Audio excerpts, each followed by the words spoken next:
Hello and welcome to End of Life University. This is your host, Dr. Karen Wyatt, and I want to thank you for tuning in today and joining us for this conversation. I'm excited to welcome my special guest today, who is Australian filmmaker Tom Murray, and we'll be discussing his film, Love in Our Own Time. I'm sure you're going to find it very interesting, and especially if you listen to the previous interview in this series, we talked all about how to create your own end-of-life event in your community. And I wanted to recommend to you that this film, Love in Our Own Time, would be an excellent film to show if you were putting together an event. If you remember, Ashley, that I spoke to the last time, had actually a little film festival during her event. So she brought in 9 different films about the end of life, and I just want to recommend to you that Love in Our Own Time would be an excellent film to be included in such an event. So that's why I was excited to talk to Tom today and have a chance to tell all of you listening out there about this film so you can make sure you have a chance to see it. But first, I'll tell you just a little bit more about Tom Murray. Tom shoots, directs, and produces films for television and cinema. His debut documentary film, Dakiar vs. the King, won the Denby Award for Best Film at the 2004 Sydney Film Festival and was selected for many international film festivals, including the 2005 Sundance Film Festival. Tom has consistently worked in radio, film, and television since 1998, and Love in Our Own Time is his third feature film documentary. His 2008 film, In My Father's Country, a documentary about life in a remote Australian Indigenous homeland, was selected for IDFA Amsterdam and won the 2008 Australian Directors Guild Award for Best Direction in a Documentary Feature, and has screened at some of the world's most prestigious film festivals. Tom's 2009 short drama, Two Brothers at Galara, has also screened and won awards at festivals around the world. In 2014, Tom was awarded the Max Crawford Medal. Tom has shot documentaries in the islands of Indonesia, West Africa, Cuba, the U.S., and throughout remote Australia. His work has screened on both public and commercial television and has been selected for Input, the International Public Television Festival. Tom, thank you so much for joining me here today in this conversation, all across the miles from where you are in Australia. Karen, it's a pleasure to be with you. Well, I'm so excited to talk to you about your film, Love in Our Own Time. And I was hoping that you'd start out by just telling our listeners what inspired you to make a film that addresses life and death, really, but I'm particularly interested in the end of life component of your film, and I'd love to hear your story about what inspired you to make this film. Okay, thanks, Aaron. There's a few reasons, really. The first, and you alluded to some of it, that I've made films for documentaries for over 15 years, and I've made films all over the world. I'm based in Sydney, Australia, but I've made films in Europe and West Africa and Cuba, as you said, and Southeast Asia. And so in all these films, I've been kind of making films, making work, telling stories about kind of other tribes, so to speak. And I really felt that for me, it was time that some of the skills that I'd learned in representing other people, I should really turn on my own tribe again, so to speak. So I wanted to make a film in my own community.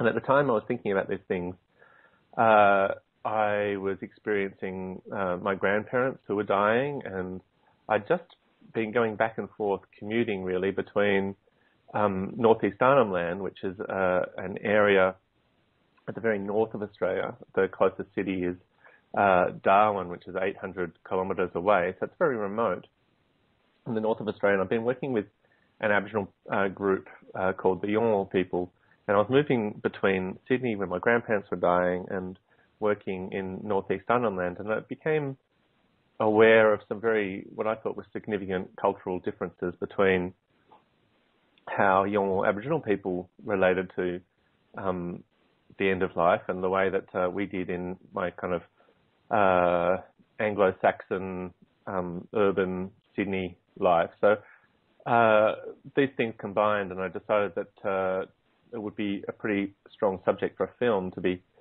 looking at my own tribe and looking at the way that we dealt with death. So that was the first sort of reason that it inspired me. The second was my own fear of death. Now, I think before I began making the film, I did have a tremendous fear of death, and I lived with what I think quite a lot of us in the West deal with, which is a pretty strong dose of the immortality complex, that you think that you'll pretty much live forever, and the idea of death is just so foreign that it doesn't really kind of enter your mind. So, and death, because of the way that we have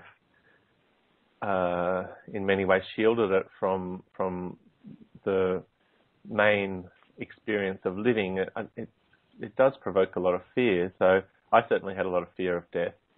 And so, yeah, I made the film with thinking about my own fear of death, thinking about a need to tell a story in my own community. And as I quickly alluded to before, like the contrast between watching Yolngu Aboriginal approaches to death and those of my Anglo-Australian upbringing, I thought that there was really something that I could tell about that. And if I can just say a few things briefly about how I experienced the Yolngu Aboriginal way of coming to terms with death. In a lot of... Yes, I'd love to hear that. Yeah. Well, in a lot of remote Indigenous communities, there's really quite shocking mortality rates, and I think that might be true in a lot of Indigenous or Native American places as well. But yeah, there's very high mortality rates. So in working over the course of a decade in a remote Indigenous community, I saw a lot of death. But what struck me most was that the Yolngu experience of death is that it's very much a part of life, and death is experienced in a very communal way. The body, for example, is kept within the community for a long period of time, and funerals are held over a number of days, sometimes weeks, where people are kind of both mourn and celebrate the deceased person.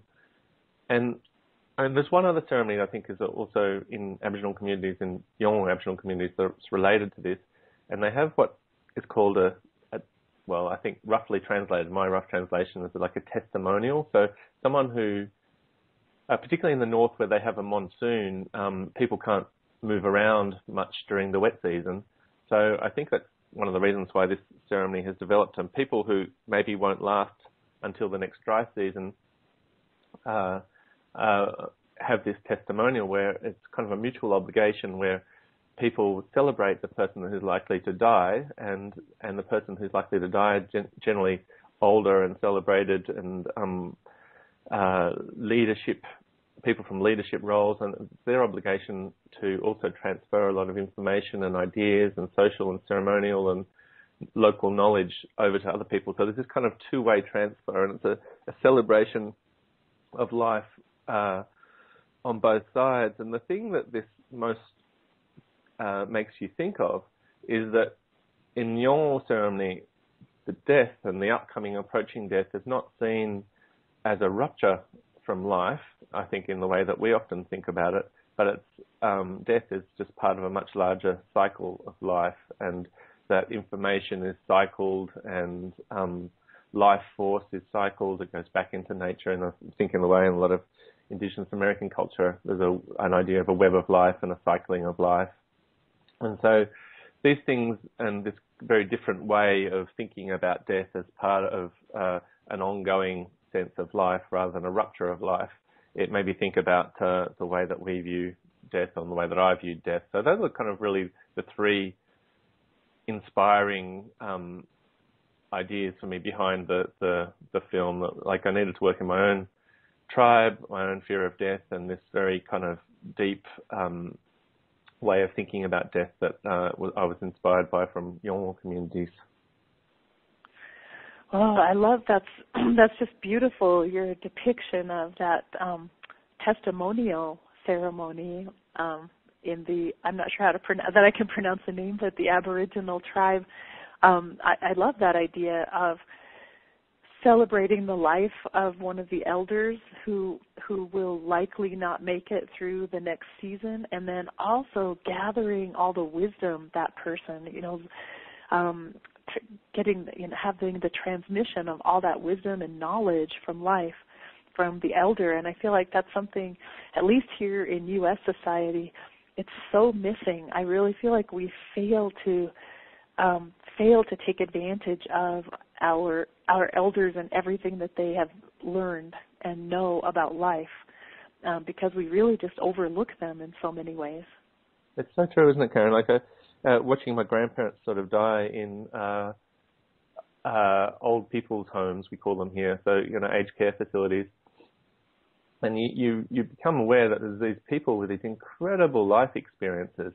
And when, they're just sitting in a chair and just sitting over there and they're by themselves and, and I've always been quite taken with the wisdom of the elders. And, I'd go off and talk with these various people while visiting my grandparents. And I was always struck by just the wealth of experience that these people had been through. The way that, there was one person who was just sitting in this chair there, and I hadn't really spoken to them. I, waved and all that kind of stuff, and this guy had winked at me, just hello, and I got over and spoke to him, and he'd grown up 80 years earlier where I grew up, and he had all this kind of incredible wealth of knowledge about what the landscape had looked like and how people interacted with it.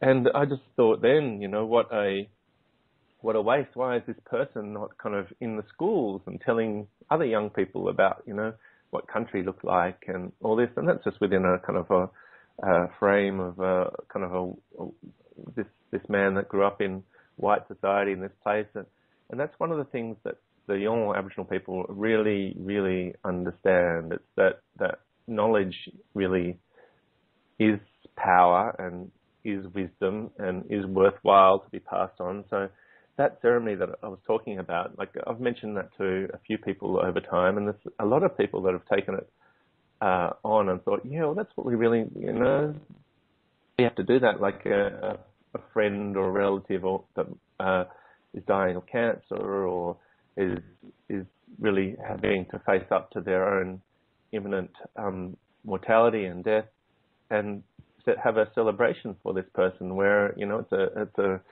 there's a capacity for them to have a storytelling about various things. People could ask them questions and their life can be celebrated. In return, that person can relate so much about their experience of life that might be worthwhile to others. So I think that we one of the things that we don't have do so well, particularly I'm thinking about my own urban Sydney experience, is that we don't have formal or ceremonial occasion to elicit those kind of experiences. Mm-hmm. Yes, so true. And I know I read in your director's statement you were talking about the contrast of just how secluded death is too in Western society. We keep it hidden behind curtains and behind doors, and it's taking place all around us all the time, but most of us are not even aware of it because we've hidden it away from ourselves so much. Yeah, and you get taken by just, to use a kind of like how efficient in some ways, but the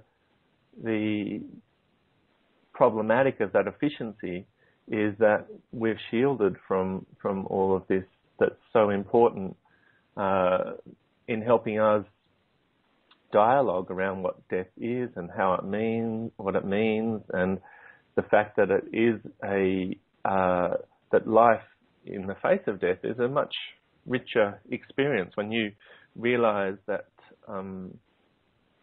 you will inevitably die, then what difference does that realization make to the way that you live now?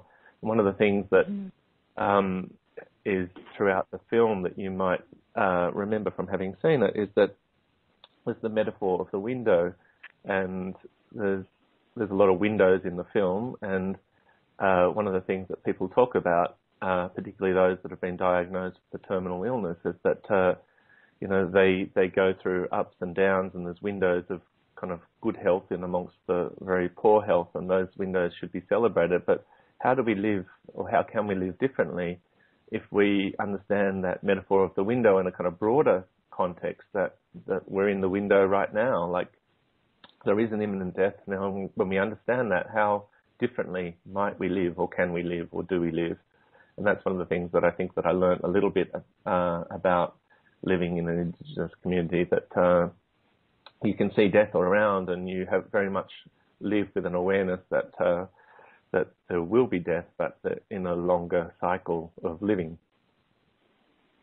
Mm-hmm. Oh, that's really beautiful. And maybe this would be a good time for, if you wouldn't mind, just kind of giving the listeners a synopsis of the film in a way, if you can, kind of the storylines that run through this film.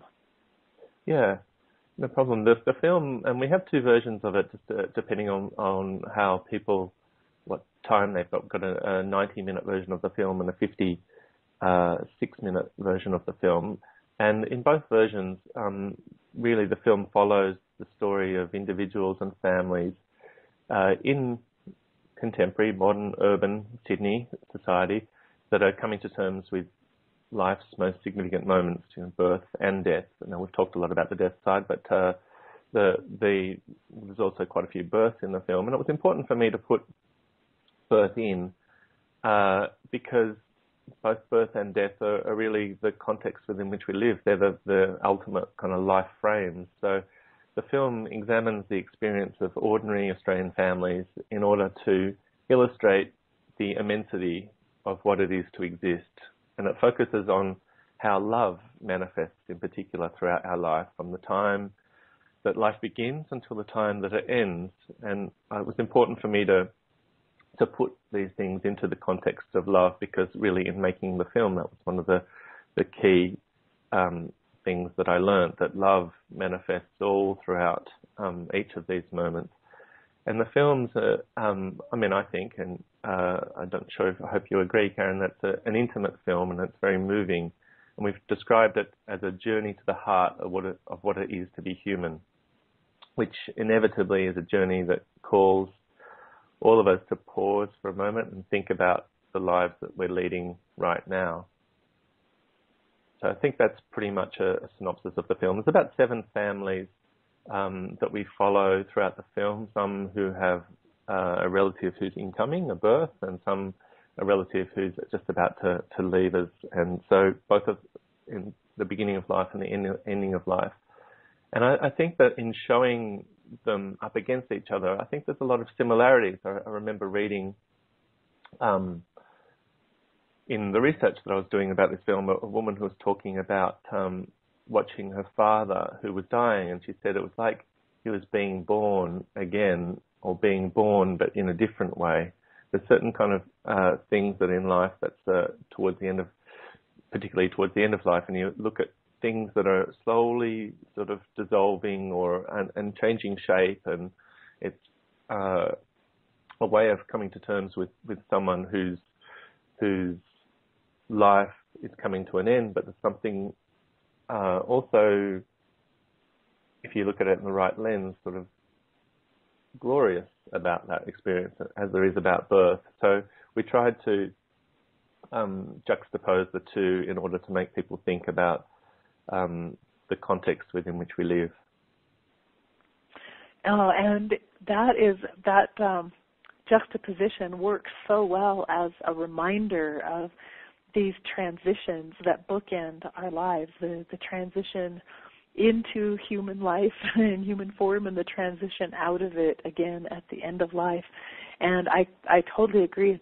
It's very intimate, this personal look at people's lives, and we have the opportunity to just be part of the experience that they're having, and it's so moving. I found myself in tears multiple times through the movie, but not at all tears of sadness. It was tears of just how profoundly beautiful the moments were that you were capturing on film. I mean, that's what was moving about it, and it does a great job of dispelling fear And I think using birth along with death is one of the things that actually helps us be less afraid, because it's so clear that they are somewhat similar transition times. And so the film did an excellent job of dispelling fear, but also just portraying how beautiful those moments are.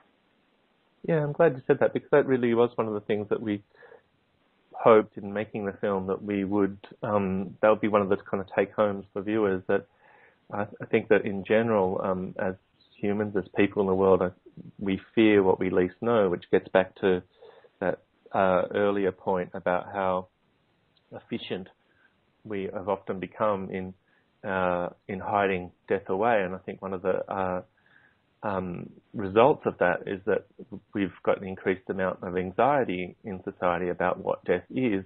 So in trying to bring viewers much closer to these experiences, I really did hope that we could help to alleviate some of that fear of death. And I'm glad that you kind of also felt the intimacy that's in the film, because it's quite remarkable, really, that in the film the camera is often only 30, 50 centimeters, a meter away from people, as some very profound things are happening. The film actually shows people dying, and it shows a family coming to terms with the death of a loved one, and the camera is right in amongst it all, and not in a way that I think that brings any attention to the fact of the camera. I think the actual result is that viewers, feel like they're right in there with family, so they're experiencing the death along with family, which is quite a profound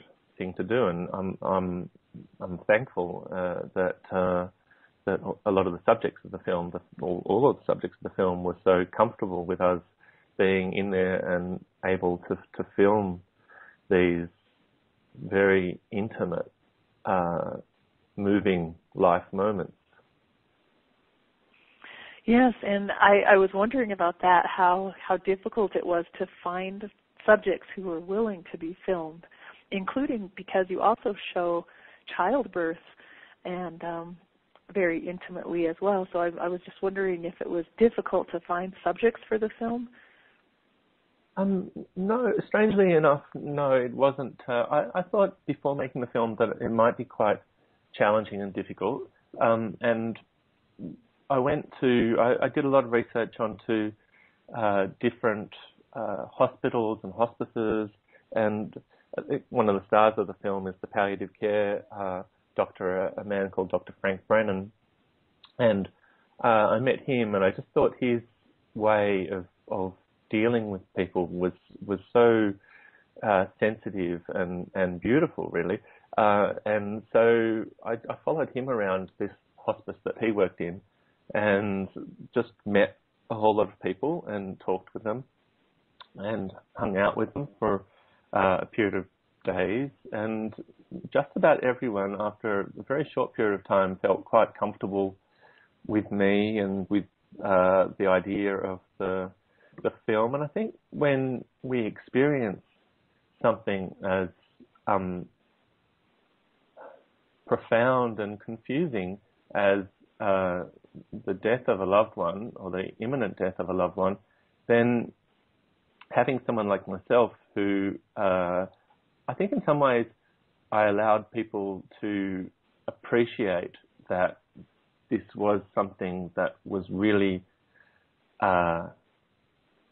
massive. It was something that was really, really important, and the presence of the camera validated a lot of their own experience of how, if you're going to, if someone that you love is dying, then there's nothing more important than that. But having a camera there that, with someone saying, this is really important, isn't it, gave them the kind of validation that we sometimes need, and it's kind of sad in some ways that we do need that to express the full range of their own emotions through that experience. I think sometimes we often feel like we have to bottle a lot of things up, like it's not correct that we experience and show grief, and we show there's one scene in the film where a woman whose husband is about to die, and she says, I know I shouldn't feel this. I shouldn't feel the way that I do, but I do. I feel like there's been a theft from me, that this is that this time that we hope to have together has been stolen, and I'm angry, and I know I shouldn't feel like this. But the camera allowed her to express that. And one of the great things about the palliative care doctor that I worked with is that everyone towards the end of life that I witnessed, the key thing that they feared was that they were doing it right. I mean, and by doing, I mean like experiencing and supporting a loved one in the right, inverted commas, way.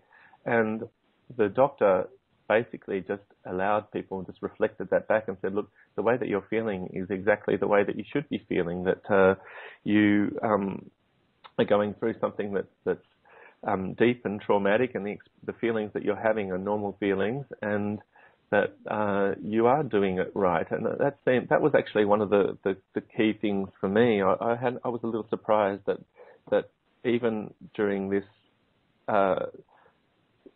tremendously traumatic experience, that we being human beings, that we worry that we may or may not be doing it right, that there's the idea that there is a correct way to do this and an incorrect way to do this, and we prefer to do it the correct way. And maybe that talks back to the lack of ceremony and that we have around this, and also to the way that so much of the end of life has been hidden away, that we actually don't have a kind of a peer group with which we could have watched to see how they did it. Yes, so true. I was going to mention the doctor as well, the palliative care doctor, because I've never seen a better role model for what palliative care can and should be than this man. He's just his kindness and gentleness and compassion with patients, but also his wisdom about life in general. You really captured it well in this film, and I think it's a great testimonial for palliative care itself and how powerful it can be for patients to be under the care of a doctor such as this man, and being guided by him in a way through this process. Yeah, that's right. And the idea of a guide is a really good one. He was a fantastic guide for people. And one of the things that he says in the film, which is he's talking to some kind of young intern doctors, and he says to them, look, we have to be very careful at this point, because their relative, the relative of this particular family, is dying, and these people are now just developing their narrative of death. That's happening just now as we are moving around the bed of this family member, that their narrative is just developing, and they will remember this for the rest of their lives, and this experience of death will form their understanding of what death is. So we have to be really careful and gentle and understanding of their feelings, so that they can come away from this experience with hopefully a life-affirming sense of what death is, rather than an experience of death that just reinforces maybe fears and sentiments that they are already or have already developed. So he had a wonderful sense that we live life within a context of narrative, that we build stories around all of our experiences, and this one particular experience, as intense as it is, has the capacity to completely define how we think of something like death. So he was kind of coaching these young intern doctors about their need to always be gentle and generous and giving through this experience, because otherwise it might really cause difficulties for these people throughout the rest of their lives. So it wasn't just about the person, obviously, that's dying. It was a kind of very holistic sense that the whole family was developing a narrative around what death is, and we had to be very careful and cognizant of that fact.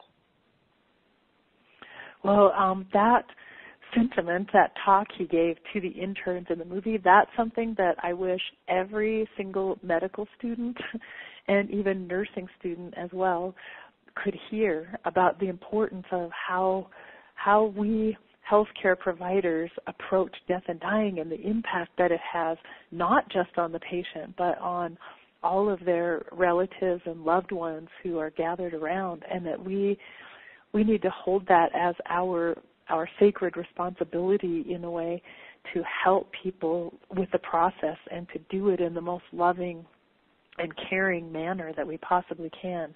And so that's, for me, this film would be fantastic to show to medical students and in medical settings to help to encourage them to think about these ideas but talk about it together. And I don't know, has it, to your knowledge, has it been used in any medical settings?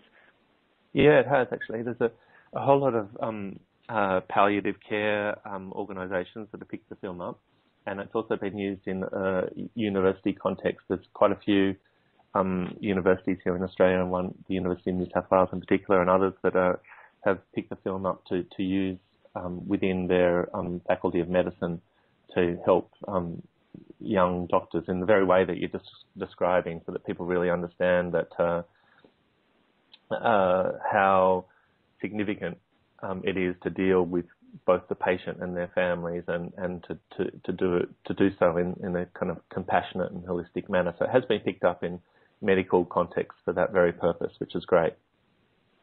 Oh, that's fantastic, and I'd love to see it used all throughout the United States. And that's one of the reasons I wanted to interview you about the film and then tell our listeners about it, many of whom are involved in hospices or medical education or hospitals somewhere, so that people would become aware of the film and recognize this is something that would be a tremendous asset to have the ability to show this film and use it for teaching purposes.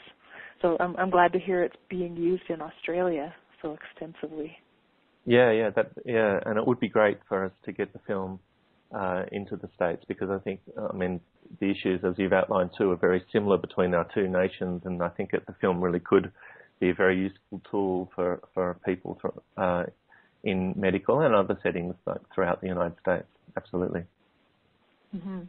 Have you received any feedback from viewers about the film? Anything that you'd like to share with us?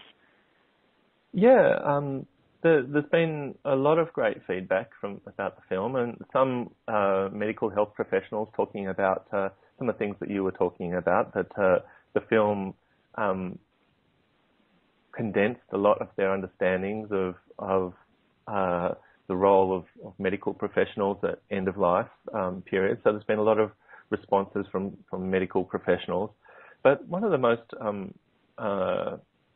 profound for me, really, and there's been quite a few of these, but it was one woman who wrote us and told us that, I'll actually read it because I've got it here in front of me. It was a woman called Laura in Sydney, and she says, "I watched Love in Her Own Time just a month before a friend was diagnosed with terminal cancer.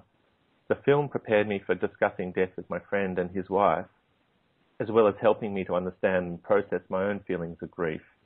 I found out yesterday that my friend is now in the final stages of the disease and has just a few weeks to live. The film continues to help me on this horrible journey. Thank you to everyone involved in making this film. Your film helped me be a better friend. I've been able to offer better understanding and support because of its insights. I believe this film needs a much larger audience."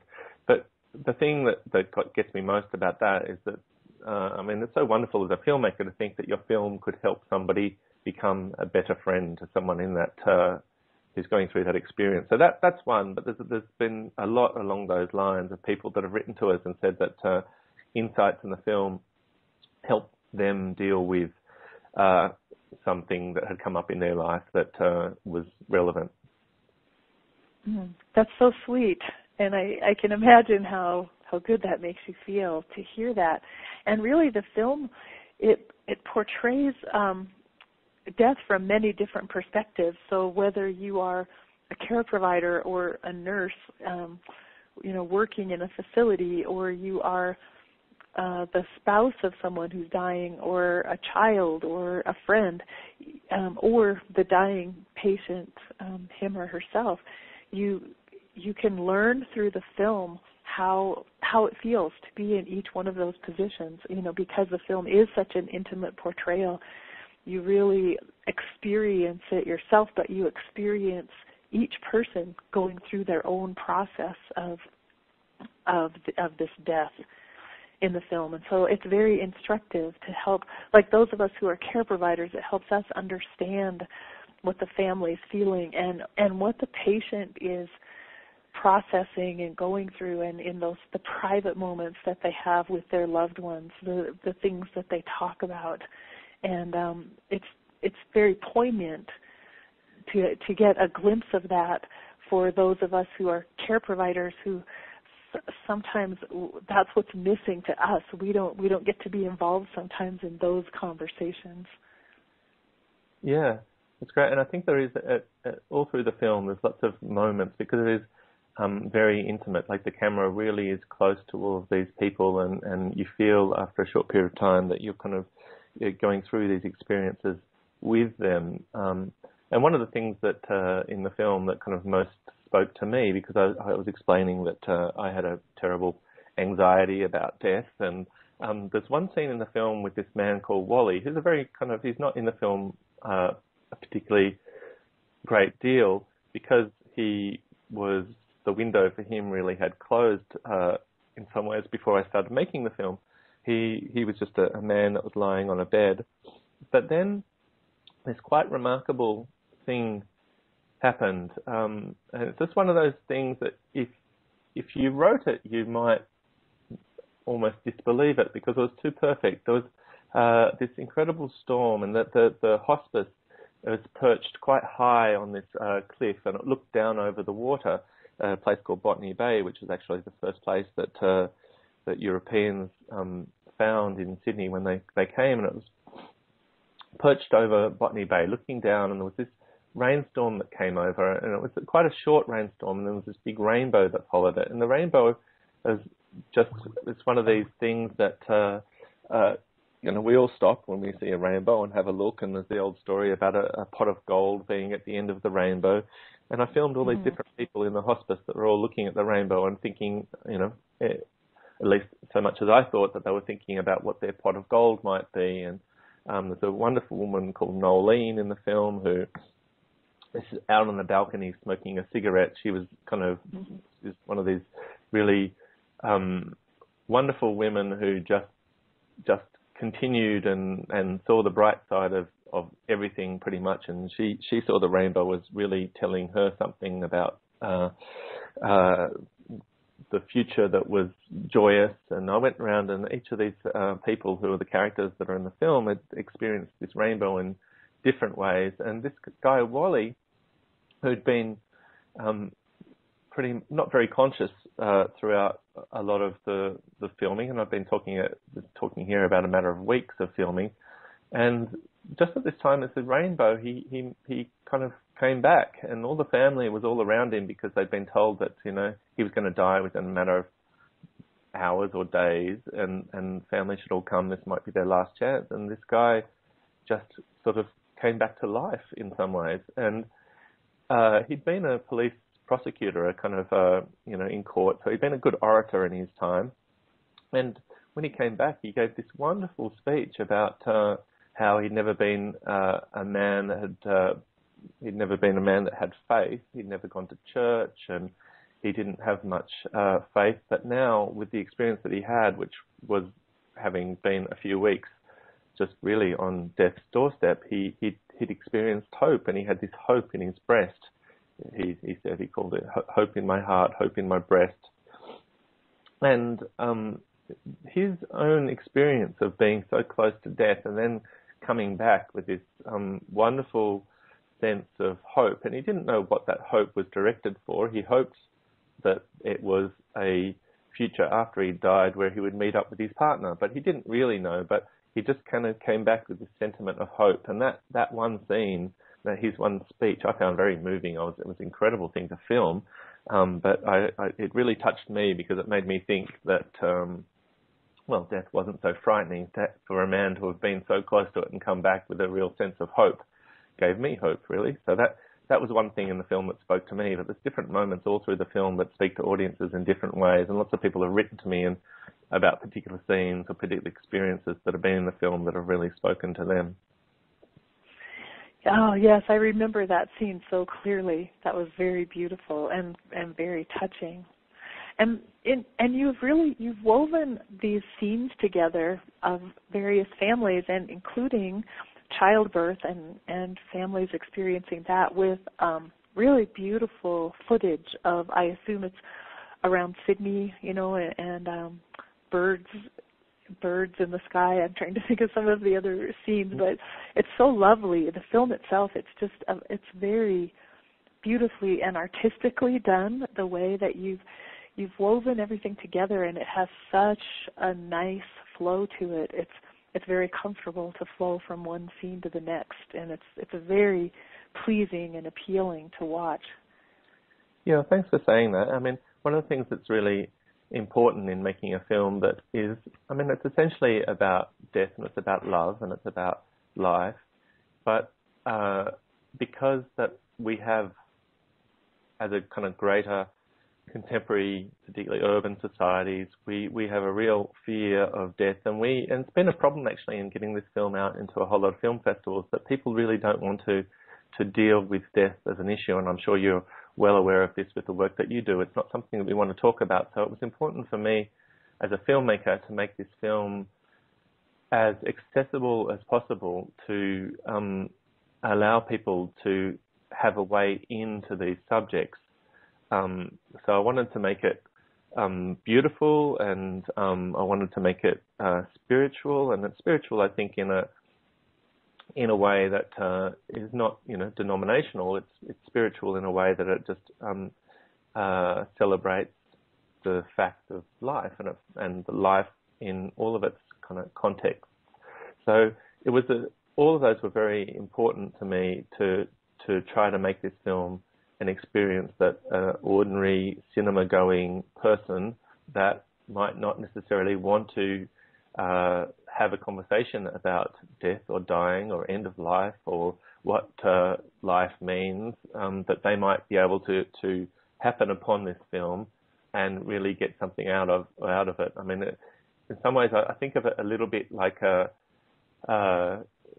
Trojan horse, that people don't want to talk about death, but this film kind of gets in there and jumps out, and you've got a celebration of life and all these other things, and hopefully by the end of it, people have got very close to death and experienced death, and they haven't been, the shudders of their experience haven't kind of come up straight away, and because they don't want to know about these kind of things. So yeah, we tried to make it the film with a certain sense of beauty, but a celebration. That I talked to you before about that Yongle ceremony, which is a memorial to someone who's still alive, but it's a celebration of their life. So I wanted to make a film that was a celebration of love and a celebration of life, given the context of imminent death for us all. Mm.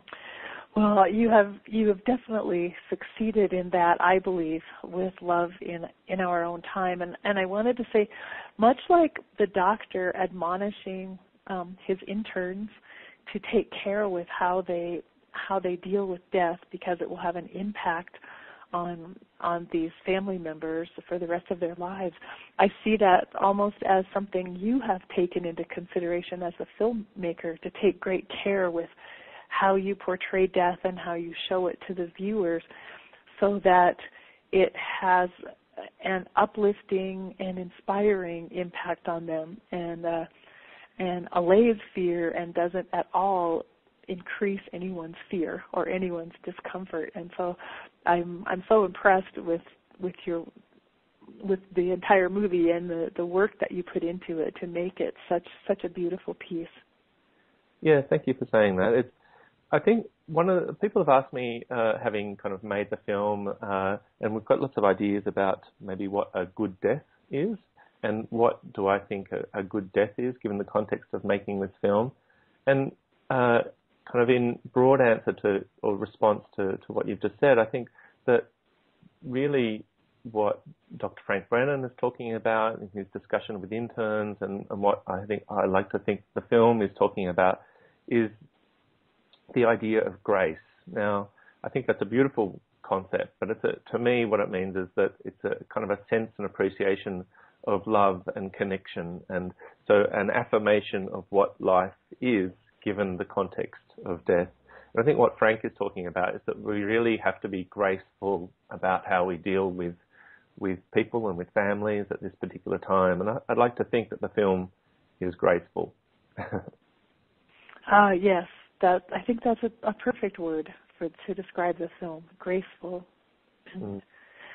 Well, Tom, would you tell our listeners how they might get access to the film? Well, a couple of different contexts. If someone wanted to use it for education, as I was describing, like in a medical school or nursing school, and then also if someone wanted to show it in their community, how can they get a hold of the film? Yeah, well, the film has a website, loveinourowntime.com. So that's all one word, loveinourowntime.com. If you look at the website, there's a list across the top, some information about the film, some interviews that I've done, some other information about the film. There's also something called Host a Screening, which if you touch on Host a Screening, it will give you information about how you, if you wanted to have a film screening in your community, you might be able to get a copy and how we can help support that. We've got a whole bunch of materials for you. There's also another tab across the top there, which is about education and training. So if you're thinking about using the film in some kind of institutional context, then there's a bunch of information for you there about and materials about how you can do that, how you can purchase the film. So there's a whole lot of information on the website, but basically we want to encourage people all over the place to be able to screen and use the film. So it doesn't, if you've got 5 people that you want to show the film to, or 500 people that you want to show the film to, just send our team a message. There's a few people that are working on that side of the film. So if you want to send them an email and just explain the nature of the event or the context, then they can talk to you and help you kind of tailor the event that you might be able to put on, and we'll certainly do everything we can to help you and to be able to do that and provide the film a cost and context that makes sense. And if you just want to buy the film for yourself for your own viewing, then there's also a way that you can just buy the DVD off the website. So that's there. It's all at loveinourowntime.com. So I would really encourage listeners to at least go on the website and take a look at it. But I hope you're able to see this film. It's so worth the time to just dive into it and really immerse yourself in it. It's very beautiful, and you will be happy that you saw it. And Tom, I want to thank you so much for coming here and just sharing with us just the wealth of your experiences and your thoughts about this movie. And I really appreciate you taking time to be here today. No problems, Karen. It's been an absolute pleasure. Thank you for having me on your show and for the opportunity to be able to talk a little bit about this film, because I do think that it's got a big life ahead of it out in the world, and it's a film that's crying out for audiences and crying out. There's actually a few tears in the film, as you said, but there are more often than not tears of joy. So I think you will get a lot out of the film if you get the chance to have a look at it. Absolutely. So remember that website is loveinourowntime.com, and I will post it on the blog post about this interview too on the End of Life University website. So you can always go there to look up the website if you forget it, or if you're not able to write it down today. So one last time, I'll just say thank you very much to my guest today, Tom Murray, Australian filmmaker who directed the movie Love in Our Own Time. And I want to thank all of the listeners who joined us today for this talk, whether you're here listening to the live broadcast or you're listening to a replay later on. Thanks for taking the time to listen to us, and remember to tune in to future episodes of End of Life University. Thank you and goodbye.